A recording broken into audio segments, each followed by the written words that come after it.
আজ একটু ঝাল ঝাল মাংস খেলে একটু ভালো হতো। মানে দেখো কি সুন্দর এই আইটেমটা আমি দেখলাম, বেশ ভালোই লাগছে। এরকম একটা আইটেম বানানো যাবে আজকে বাড়িতে? হ্যাঁ, তুমি যদি সাহায্য করো তাহলে চেষ্টা করতে পারি। তো চলো আজকে দেখি দুজনে মিলে একটু ট্রাই করি না। আচ্ছা আচ্ছা, চলো ঝাল ঝাল করে মাংস খাই। আমার এমনিতেও ঠান্ডা লেগেছে, তাতে ঝাল ঝাল করে মাংস খেতে ভালোই লাগবে। হ্যাঁ, চলো চলো। চলো তাহলে রান্নাঘরে। মাংসটার নাম কি দেবে? চিকেন মাঞ্চুরিয়ান, ও আচ্ছা। একটু অন্য স্টাইলে। কাজ কমানোর জন্য আগে থেকেই দেখো চিকেনগুলো কিন্তু ধুয়ে রেখেছি আমি। এখানে 250 গ্রাম চিকেন নিয়েছি, তার মধ্যে হাফ টিস্পুন গোলমরিচ গুঁড়ো দিয়ে দিলাম, নুন দিয়ে দিচ্ছি স্বাদ মতো, সামান্য পরিমাণ লঙ্কা গুঁড়ো দিয়ে দিলাম, আর দিলাম 2 টিস্পুন মতো ভিনিগার। এটা কি ম্যারিনেশন করে রাখবে? হ্যাঁ, ভালো করে মেখে রাখতে হবে। সফট না হলে পরে কি চিকেন মাঞ্চুরিয়ানের সেই টেস্টটা আসবে। দিয়ে দিলাম 1 টিস্পুন সয়া সস। এখন দিচ্ছি আদা রসুন পেস্ট। দেখো ভুলেই গেছিলাম, সবার শেষে দিলাম। এটা বলবে তো আগে যে দিতে হবে। ভালো করে এবার মেখে নিচ্ছি, হাত আর লাগাচ্ছি না, ঠান্ডা লেগেছে আমার এমনিতেই। এ দেখো, এটা কি বলো তো, চিনতে পারছো? এটা তো মনে হচ্ছে এই কি ধনেপাতার ডাঁটি। হ্যাঁ, ধনে পাতাগুলো বেশ বড় বড়, যে ধনে পাতাগুলো সেগুলোর পাতাগুলো বেছে ডাঁটিগুলো নিয়ে নিয়েছি শুধু। এগুলোকে ভালো করে ফাইন করে চপ করে নিলাম। আর নিচ্ছি স্প্রিং অনিয়ন। এই মাংসে কিন্তু সবজি কিছুই লাগবে না সেরকম, আর মশলাও কিন্তু খুব বেশি কিছু নেই। স্প্রিং অনিয়নগুলো কুচিয়ে নিলাম। আর এই যে ঝাল ঝাল লঙ্কা দিয়ে দিচ্ছি। এটা কি একটু ত্যাচ্চা করে কাটবে? হ্যাঁ হ্যাঁ, তোমার কথা অনুযায়ী ট্যাচড়া করেই কাটবে। দেখতে সব কিছু ভালো হতে হবে বলো। একদম তাই। চিকেনটা ডিপ ফ্রাই করবো, সেই জন্য তেল দিয়ে দিলাম। আর এখানে কি দিচ্ছি বলো তো, এটা কর্নফ্লাওয়ার। কর্নফ্লাওয়ারটা দিচ্ছি 3 চামচ, আর ময়দার গুঁড়োটা দিচ্ছি 2 চামচ। এটা সবসময় মনে রাখতে হবে 3:2 এটা রেশিও রাখতে হবে। আর এই যে ডিমের সাদা অংশটা দিচ্ছি, হলুদটা দিচ্ছি না, হলুদটা দিলে না তেলটা কেমন ফেনা ফেনা হয়ে যায়। কিন্তু এটা যদি আমি দিতে যাই না তাহলে কিন্তু এই দুটোই পড়ে যাবে। তুমি দেখো কি সুন্দর একটা বেশ সাদাটা বেশ আলাদা করে বার করতে পারো। এটা কি বলো তো, অল্প একটু মাথাটা ভেঙে তারপর হালকা করে ঢাললে কুসুমটা থেকে যায় ভেতরে, বেশি নাড়ানাড়ি না করলে।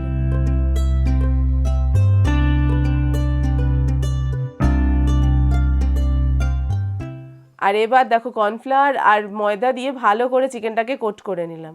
চিকেনটা খুব বেশি কোটিংও হয়নি কিন্তু দেখো, আবার একদম পাতলাও না। তেলটা ততক্ষণে গরম হয়ে গেছে, এবার এক এক করে চিকেনের পিসগুলো ভেজে নেব।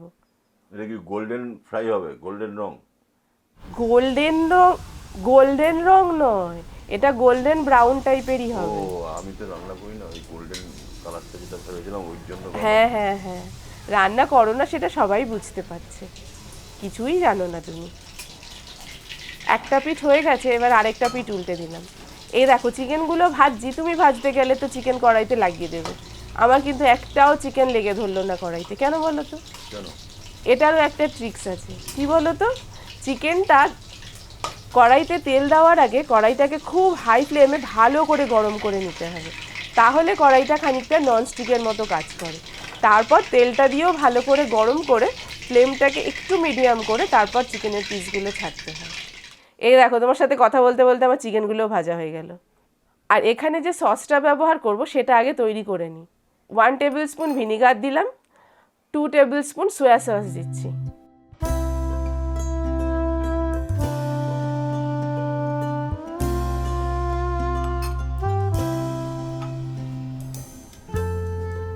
ঝাল খাবে বললে সেই জন্য 2 টেবিল স্পুন চিলি সস দিয়ে দিলাম।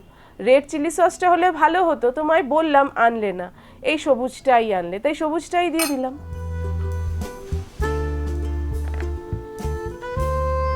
আর 4 টেবিল স্পুন দিলাম টমেটো কেচাপ বা টমেটো সস, যাই বলো। এবার ভালো করে সসগুলো মিশিয়ে নিলাম।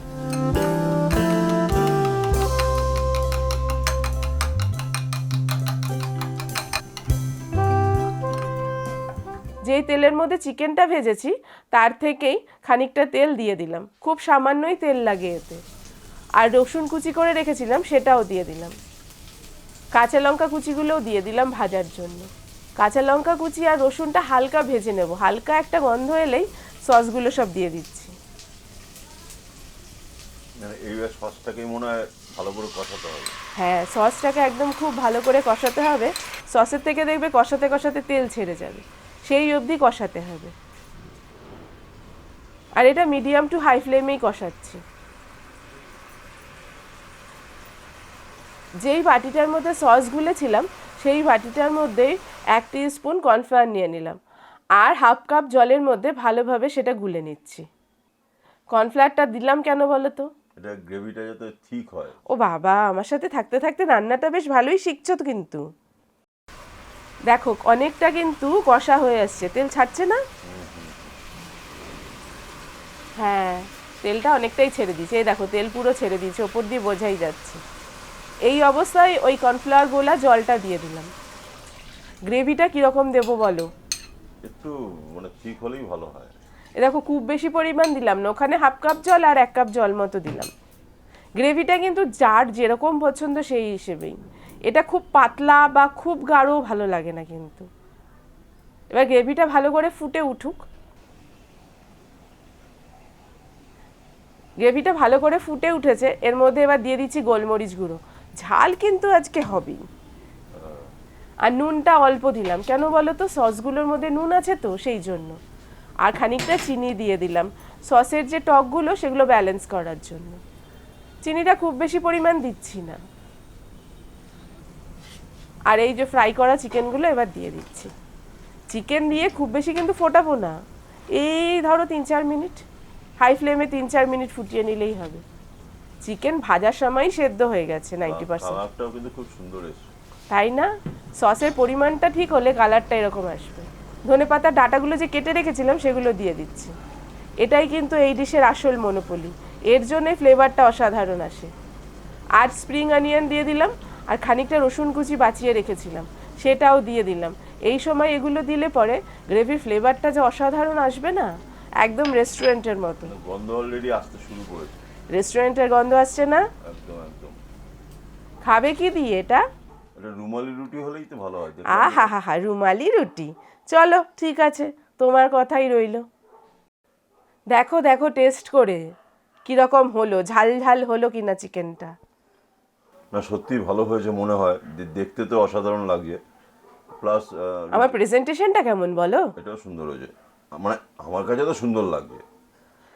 সেই তুমি খাবে, তোমার সুন্দর লাগলেই হলো।